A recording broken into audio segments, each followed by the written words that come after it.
Bom dia, tudo bem? A mensagem que Deus colocou para mim hoje, ela diz assim: na nossa vida, só dão certo os planos que estão de acordo com a vontade de Deus. Senhor, tende misericórdia de nós. Perdoa, Pai, todos os nossos pecados. Livra-nos de todo mal. Nos afasta de tudo aquilo que não vem de Ti. Nós agradecemos, Senhor, por mais esse dia, pelo alimento, pela palavra, pela presença. Aceita, Senhor, essa nossa oração, esse nosso louvor, pois nós Te amamos, bendizemos, adoramos. Somente Tu é o nosso Deus e em Ti confiamos.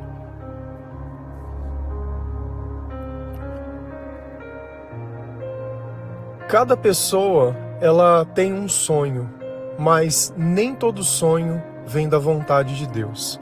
Se nós vivemos uma batalha espiritual e nós sabemos que essa batalha acontece na nossa mente, se nós vivemos longe do Senhor, os nossos planos não vêm dele e muito menos os nossos sonhos.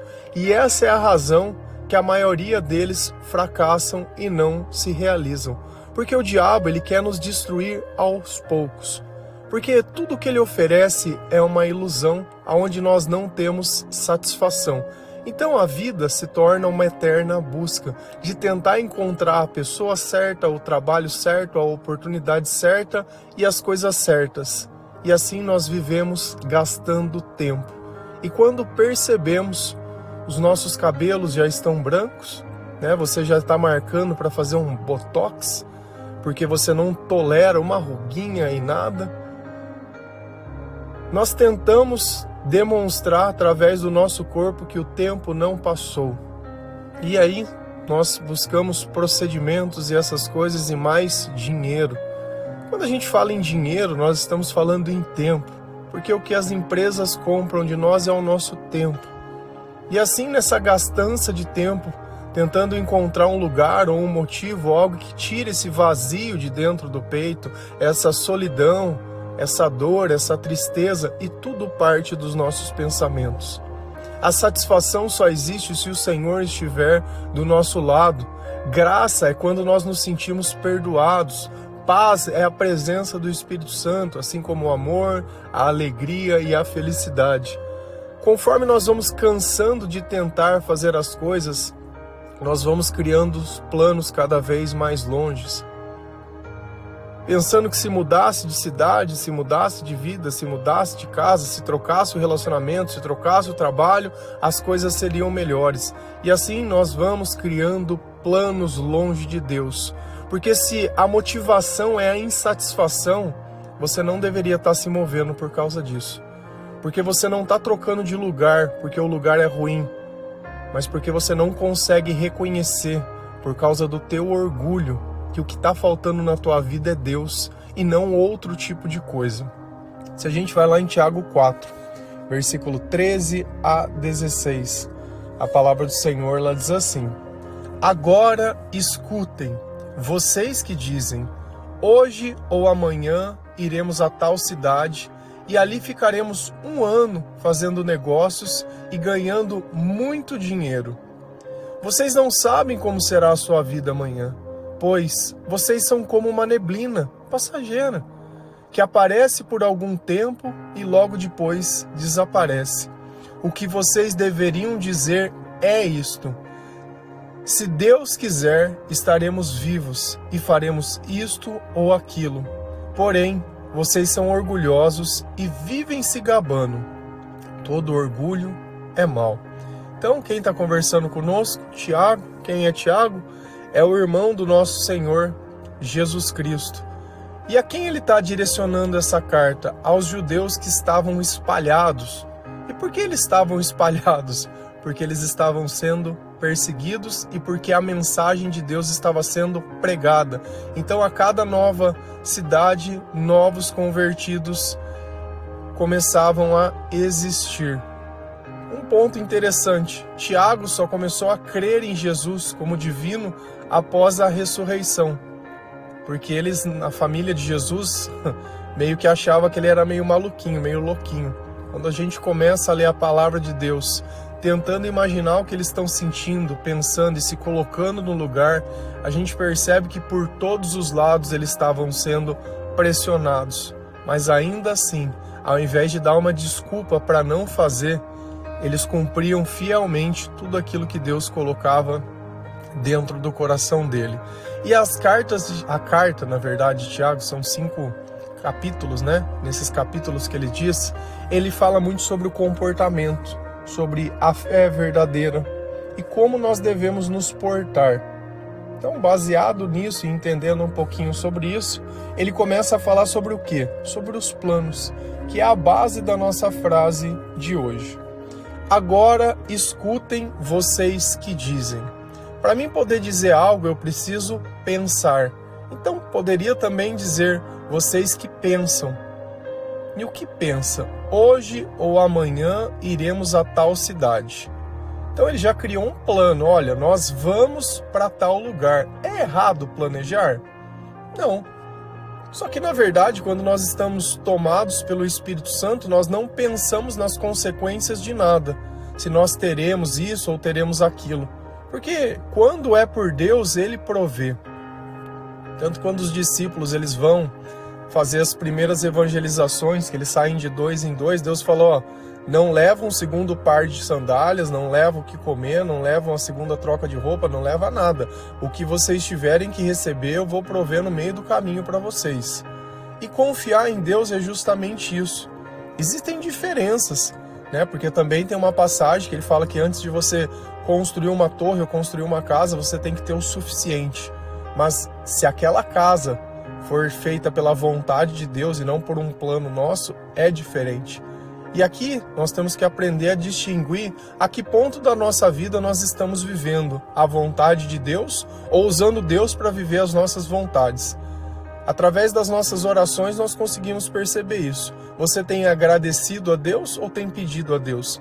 Se você agradece a Deus, você consegue reconhecer que Deus tem cuidado de você mesmo que você não tenha pedido esse tipo de coisa. Agora, se você ora pedindo coisas para Deus, você ainda não tem a capacidade de reconhecer o cuidado de Deus. Por quê? Porque a insatisfação mora em você. Então a pessoa está orando, ela está pensando, hoje ou amanhã iremos a tal cidade e ali ficaremos 1 ano fazendo negócio e ganhando muito dinheiro. Qual é o problema desse tipo de pensamento? Eu não posso ganhar dinheiro? Pode, ninguém disse que você não pode ganhar dinheiro, ninguém disse que você não pode trabalhar, ninguém disse que você não pode viajar. A questão é, qual é a intenção que você está fazendo essas coisas? Você está fazendo por Deus ou está tentando fugir de um sentimento? Porque se você está tentando fugir de um sentimento, aonde você estiver, esse sentimento ele vai estar com você. Não importa aonde você esteja. E tem um ponto pior ainda. Se a gente olha a história de Jonas na Bíblia, onde Deus pediu para ele ir para Nínive pregar a palavra de Deus. Ele disse que iria, mas no final ele deu um peão e fugiu. Montou num barco e fugiu de Deus porque ele achou que aquele povo não merecia o perdão de Deus.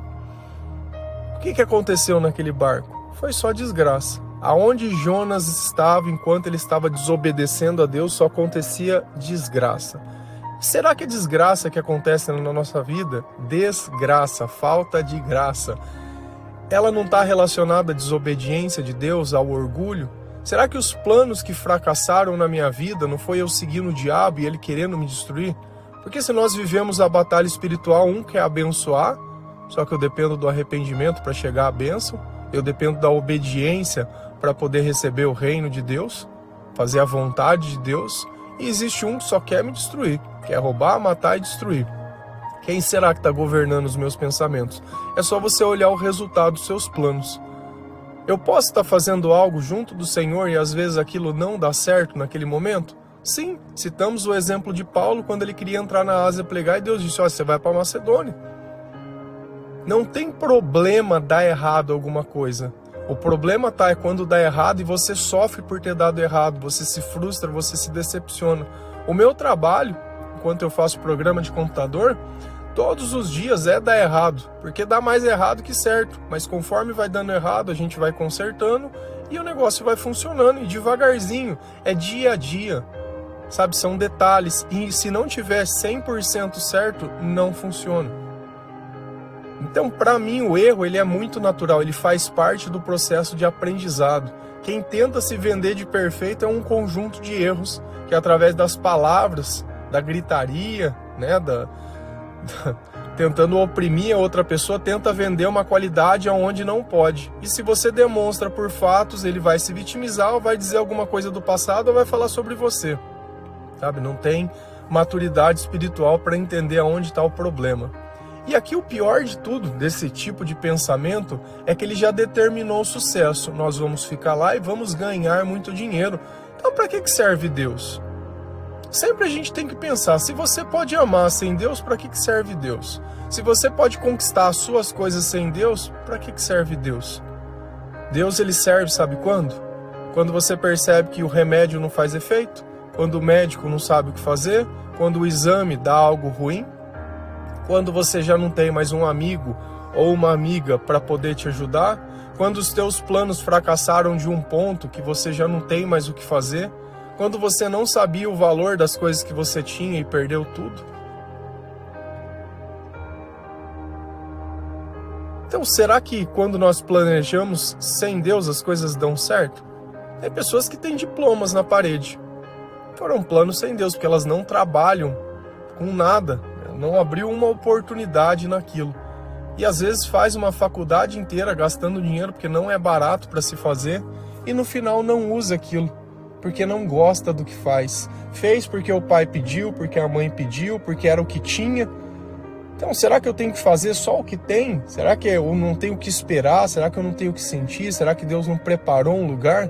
Tudo que eu sei fazer, eu não fiz faculdade. Eu aprendi, Deus colocou na minha mente. Louvado seja o Senhor. Segundo o mundo, eu sou autodidata. Segundo a mim, eu sou alguém que recebeu os frutos do Espírito Santo. Então, tudo depende da forma que você olha. O resultado, no final, é o mesmo. A questão é para quem você está dando glória. O que você tem hoje, você dá a Deus a atribuição disso, ou foi o teu trabalho, o teu esforço, foi você que fez? Se foi você que fez, com o tempo você vai perder. Você pode ficar tranquilo, porque o diabo ele não deixa troco para ninguém. Nem migalha, viu? Então nós temos que ter uma maturidade de entender que esse tipo de coisa é errado. Vocês não sabem como será a sua vida amanhã, pois vocês são como uma neblina passageira. Nós não sabemos o que vai acontecer amanhã. Nós não temos o controle. Por muito tempo, às vezes as coisas elas se repetem da mesma forma. É Deus esperando e dando a oportunidade para você todos os dias. Até que vai chegar um dia que já não tem mais a oportunidade. Que você vai ter que ser exilado da sua vida para entender o valor das coisas que você tinha. E é assim que nós começamos a aprender com as coisas que acontecem conosco. Mas no fim, tudo, se a gente entender que tudo se baseia nessa batalha espiritual, até a doença que chega no nosso corpo, ela está sendo somatizada pelos nossos pensamentos. Você acha que uma pessoa que ela vive em depressão, a saúde dela vai ser algo bom? Se ela não tem nem vontade de viver? Uma pessoa que vive estressada, você acha que uma pessoa que vive longe de Deus o tempo todo, com dependência emocional, dependendo de que outras pessoas façam o que ela quer, sabe? E conforme você vai conquistando as coisas, você percebe que essas coisas não têm valor porque elas não trouxeram o que você queria. Elas trazem o conforto, elas podem trazer uma melhoria de vida, no sentido de qualidade de vida, mas dentro de nós não muda.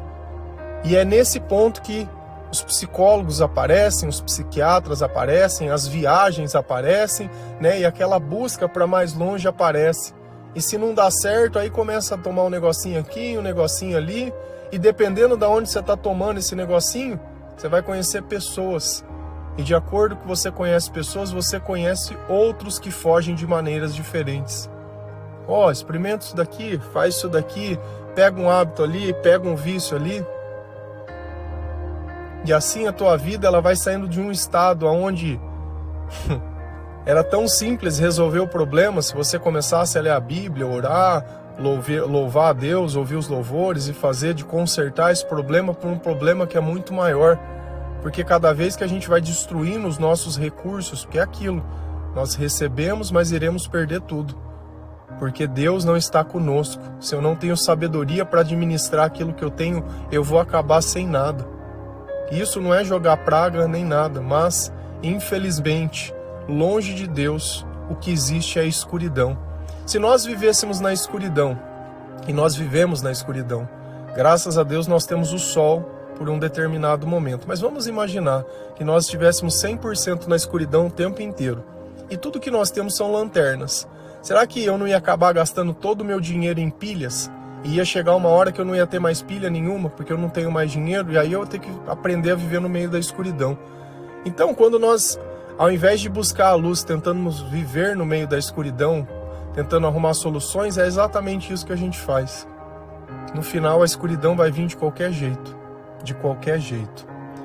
A nossa vida, ela é o que nós temos agora. Esse é o momento que você tem de se arrepender. Esse é o momento que você tem de louvar o Senhor. Esse é o momento que você tem de gastar tempo. Porque a gente não sabe o que tem amanhã. A gente não sabe o que vai acontecer. A nossa vida, ela é passageira. Então, se nós devemos amar as pessoas, é agora. Se nós devemos perdoar as pessoas, também é agora. O único tempo que nós podemos fazer algo é agora. Não faz sentido a gente ficar esperando o futuro ou ficar esperando um tempo para poder começar a resolver as coisas e criar um relacionamento com Deus, a estar em comunhão com Ele, que aparece por algum tempo e logo desaparece. E assim é a nossa vida. Cada pessoa tem um tempo, cada pessoa tem uma história. Cada história conta algo sobre Deus ou não. O que você deixaria como teu legado? O que você já fez para Deus? Quais pessoas você já presenciou Jesus entrando na vida delas? Onde está o teu chamado? Eu jamais pensei que eu pregaria a palavra de Deus. Jamais pensei. Então, não sou eu que defino o que eu vou fazer para Deus. Eu me coloco à disposição e faço aquilo que Deus quer que eu faça. Tanto que eu já fiz diversas coisas para Deus. E agora nós estamos fazendo músicas para o Senhor. E graças a Deus não sou eu que estou cantando. Louvado seja o Senhor, porque eu acho que eu não suportaria ter que ficar subindo em palco, subindo em coisa e fazendo. E não quero pessoas olhando para mim como se eu fosse alguma coisa. Eu não sou ninguém. Que elas possam ver Jesus, receber a mensagem de Jesus, ler a palavra de Deus em casa. Se nós estamos carecidos no mundo todo, é de Jesus, não é de mais um David Leonardo, não é mais de um Padre Fábio, um Padre Marcelo, Padre ninguém. Nós precisamos de Jesus. De Jesus. Lembra sempre que é por seguir pessoas que a nossa vida continua nisso, que nós não mudamos. Nós devemos seguir a Jesus. O que vocês deveriam dizer é isto: se Deus quiser, estaremos vivos e faremos isto ou aquilo. Quem tem que governar os nossos planos é o Senhor. Se Deus quiser. E é engraçado que no começo, quando a gente fala se Deus quiser vai dar certo, parece que nós estamos desejando praga para a pessoa. E não é isso. Mas é colocando Deus no lugar que Ele tem que estar. Se for da vontade de Deus, vai acontecer. Se não for, não vai. Mas mesmo quando algo não acontece, eu consigo distinguir que aquilo não veio de Deus. Agora, se acontece, mesmo assim não dá certo e eu estou em paz, fazia parte dos planos de Deus. Porém, vocês são orgulhosos e vivem se gabando. Aqui que está o problema daquela frase lá de cima. É não colocar Deus no lugar. Ele podia ter dito, olha, se Deus quiser, nós vamos viajar, nós vamos conseguir, tudo vai dar certo, em nome de Jesus. Mas não, ele já foi lá e determinou tudo o que iria acontecer. E o orgulho é o quê? É eu achar que eu não preciso de Deus. Que eu, por mim mesmo, pela minha capacidade, pelos meus planos e pelo meu conhecimento, eu vou fazer as coisas dar certo. Todo esse orgulho é mau. Toda vez que eu penso dessa forma, é o diabo que está dentro de mim, é isso que ele está dizendo. Se a gente não começar a vigiar, quando Deus fala vigia, o que ele está falando? Para mim ficar olhando? Não, para mim prestar atenção no que eu estou pensando. Se os teus sentimentos não estiverem bons, ora, me chama para perto de você. A palavra ela fala o tempo inteiro as mesmas coisas de forma diferente, mas é que como a nossa mente ela está tampada, nós não conseguimos perceber. Se a gente vai lá em Jeremias 29, versículo 11 a 14, a palavra do Senhor ela diz assim: Só eu conheço os planos que tenho para vocês, prosperidade e não desgraça, e um futuro cheio de esperança. Sou eu, o Senhor, quem está falando. Então vocês vão me chamar e orar a mim, e eu responderei. Vocês vão me procurar e me achar, pois vão me procurar com todo o coração. Sim, eu afirmo que vocês me encontrarão e que eu os levarei de volta à pátria, e eu os ajuntarei de todos os países e de todos os lugares por onde eu os espalhei. Então Jeremias era quem? Um profeta. E o que tinha acontecido aqui? Qual é o contexto dessa carta? O povo, eles passaram muito tempo depois que eles chegaram na terra prometida, fazendo aquilo que desagradava a Deus. Então eles faziam idolatrias, que eles adoravam outros deuses. Eles acabavam esquecendo as viúvas e os órfãos, não praticando a hospitalidade. Nós falamos sobre as viúvas e os órfãos também. Eles acabavam não seguindo aquilo que estava na palavra de Deus, desobedecendo ao Senhor, e viviam buscando apenas os seus próprios interesses. E isso causou muitas guerras e destruições em Jerusalém e na Terra Prometida, até que Deus falou: eu não vou mais ficar cuidando desse povo, deixa eles colhendo o mal que eles plantaram. Então Nabucodonosor foi lá, rei da Babilônia, e tirou todo o povo e levou eles para um exílio. Então eles estavam forçados a viver longe da pátria, longe da terra, longe do templo de Jerusalém, e tudo ali ficou destruído. E Jeremias tinha ficado para trás, e ele mandou essa carta lá para eles saberem. E no meio deles tinha muitos falsos profetas, dizendo assim: não, Deus já vai levar você de volta. Jeremias fala assim: olha, vai durar 70 anos esse exílio.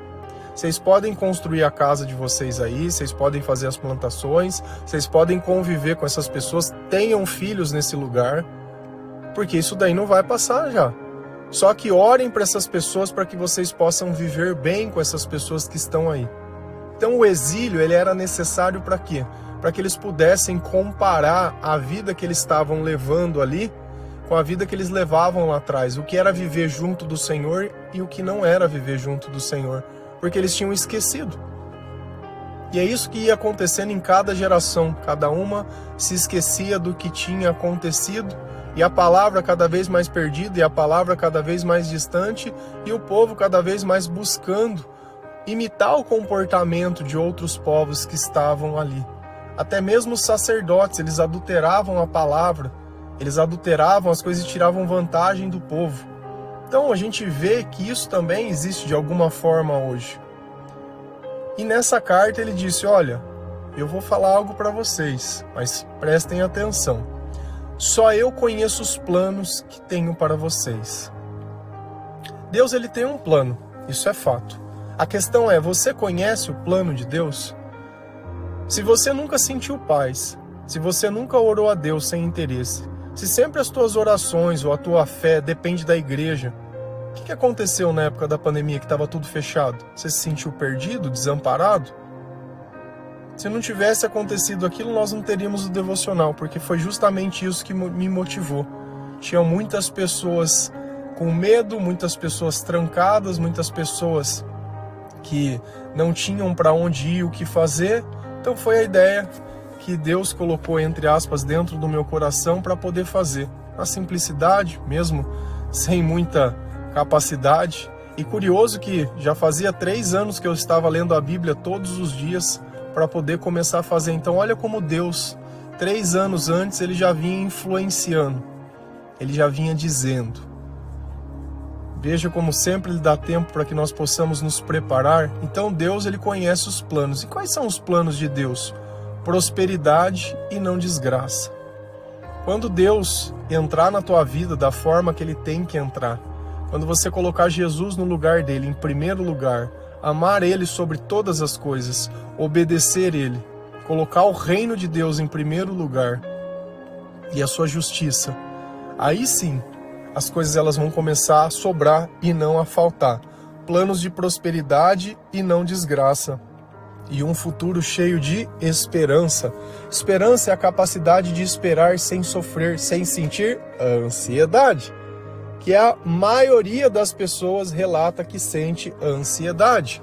Mas quando Jesus ele entra dentro do nosso coração, quando nós vivemos na presença do Espírito Santo, esse sentimento ele sai de dentro de nós e entra uma paz e uma esperança. Então olha que o que Deus tem reservado para nós. Sou eu, o Senhor, quem está falando. Então vocês vão me chamar e orar a mim, e eu responderei. Ele pediu para alguém orar por ele? No sentido assim, olha, você vai procurar um pastor ou vai procurar um padre e vai pedir uma oração. Não. Ele está falando que nós temos que orar. Nós temos que falar com ele. Nós temos que chamar a ele. E eu responderei. E aqui tem um motivo. Por que ele vai responder? Porque vocês vão me procurar e me achar, pois vocês vão me procurar com todo o coração. E aqui tem um ponto importante. Eles já sabiam que eles iam ter que ficar esperando 70 anos. Então, beleza. A oração que eles fossem fazer teria que ser só de agradecimento. Adiantaria eles ficarem orando ali, pedindo para Deus, Deus, faz com que acabe esse exílio agora, Deus, faz com que acabe esse exílio. Ele era necessário. E às vezes a gente está tentando tirar o sofrimento de dentro de nós sem entender a razão do sofrimento. E o sofrimento ele vai durar enquanto você não se arrepender, não mudar de vida e não entender. Então esse era o tempo necessário para que aquelas pessoas pudessem melhorar o comportamento delas. E depois Deus mostra que ele perdoou esse povo como? Mandando Jesus Cristo, mandando a salvação. Então veja como Deus tinha sempre algo em mente já. Desde lá de trás ele já sabia o que ele ia fazer. Só que ele precisava que o povo mudasse o comportamento deles. E é assim que nós começamos a sentir a presença de Deus, quando nós procuramos Ele de todo o coração. Não porque nós chegamos num momento ao qual nós não temos o que fazer, mas porque nós queremos ter um relacionamento com Ele, nós queremos viver em comunhão com Ele. Não mais sentindo aquele sentimento de não pertencimento a nada, onde ninguém pode nos entender ou que nós não fazemos mais parte de nada. Aquele sentimento de achar que a gente sempre precisa ir. Nós não precisamos voltar para o Senhor de todo o coração, aonde o todo o coração indica o quê? Que a minha mente está sendo governada pelo Senhor, que eu já não tenho mais gatilhos emocionais, que eu revisitei o meu passado, que eu coloquei a palavra de Deus sobre a minha vida e vi quais eram os meus pecados. Comecei a semear coisas novas, ao invés de ficar acusando as pessoas, julgando as pessoas, ao invés de falar de passado. Adiantaria esse povo lá no exílio ficar falando do passado, ai como era bom, ai como era bom, ai como era bom. Vai trazer alguma coisa? Não vai trazer nada. Vai diminuir o sofrimento? Não vai diminuir nada. A palavra ainda fala, olha, se vocês têm o costume de falar que antigamente as coisas eram melhores, isso é tolice, isso não vem de Deus, isso daí não é pensamento da forma que o Senhor, Ele ensina. Sim, eu afirmo que vocês me encontrarão e que eu os levarei de volta à pátria. Então, quem ia levar ele de volta para aquele lugar? Era Deus. E pensa que se eles estão exilados, eles estão presos, eles estão como escravos. Eles não tinham armas para poder se soltar, eles não tinham nada. Então eles iam depender de quem? Ia depender de Deus entrar na mente de quem era o rei e permitir que eles voltassem. E foi exatamente isso que aconteceu. Então às vezes a gente não entende que Deus ele pode dominar a mente de todas as pessoas. Em Provérbios fala isso, você acha que é difícil Deus controlar a mente de um rei? Só que na nossa cabeça não, a gente não consegue entender que esse mundo ele é espiritual e nós estamos vivendo uma experiência de carne. Não, a gente sempre acha que é nós não conseguimos despertar, nós não conseguimos acordar, porque isso depende da palavra. Jesus falava, é preciso nascer de novo, da água e do Espírito. E o nascer de novo é se reconhecer pecador. É sentir a presença do Espírito Santo e entender, falou, bom, era isso que faltava na minha vida. É aqui que estava a resposta. Eu os ajuntarei de todos os países e de todos os lugares para onde os espalhei. Então eles precisaram viver longe de tudo que eles tinham, de todas as bênçãos que Deus tinha dado, para que eles pudessem ter um relacionamento verdadeiro com Deus. Porque naquele lugar eles não eram ninguém. Lá na Terra Prometida eles eram o povo escolhido de Deus. Fora de lá, eles eram meros escravos. Começa a olhar a nossa vida, começa a ver os ciclos que acontecem, vê se não é isso que vai passando na nossa vida. Só que na nossa cabeça é sempre a síndrome de Jonas, é sempre o fugir, é sempre o viajar, é sempre o sair, é o ir embora, eu vou fazer minhas coisas, não sei o quê, e daqui a um pouco você se vê dentro de uma situação que você não sabe lidar. Nessa vida, todos nós sempre estaremos de partida. Então começa a amar as pessoas da forma correta. Começa a colocar Deus em primeiro lugar, começa a se fortalecer no Senhor, a entender quais são os planos, quais são as bênçãos, quais são as minhas obrigações, quais são os meus deveres, o que eu tenho que obedecer, o que eu tenho que fazer, orar, louvar, e sai desse ciclo do exílio, senão a tua vida ela nunca vai dar certo. Amém? Que Deus abençoe cada um de vocês, que o Senhor ele possa abrir os teus olhos espirituais, que o Senhor ele possa tocar o teu coração, que os teus planos possam ser feitos juntos do Senhor, que isso sirva de exemplo, porque algumas coisas dão certo e outras não. O fracasso tá quando nós começamos a tentar algo sem Deus, nós já fracassamos. Ou eu tenho algo para glorificar e dizer, olha, foi o Senhor quem me deu, Deus é bom, ou eu não vou ter nada. E eu não faço isso para me gabar, mas para exaltar o nome do Senhor. Amém?